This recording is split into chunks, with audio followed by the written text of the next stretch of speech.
Və yeri gəlmişkən buradan bir başsağlığı da vermək istəyirəm.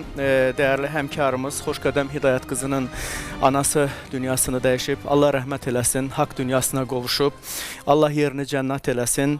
Başı sağ olsun, axır qəmi olsun. Allahdan rəhmət diləyirəm. Ana elə bir mövzudur ki, o çox dəyərli bir varlıqdır. Hər bir insan üçün, ümumiyyətlə dünyada bütün canlılar üçün anadan müqəddəs heç nə ola bilməz. Anadan dəyərli heç nə ola bilməz. Ana həqiqətən də insanın can parçasıdır, qan parçasıdır. Səni öz bətnində dünyaya gətirən, yoğuran, doğuran, əziyyətini çəkən, yuxusuz gecələrini sənə verən, sənin üçün ölümə belə hazır olan, sənin üçün təmənnasız sevgi bəxş eləyən bir varlıq, bir insan və bir qadın.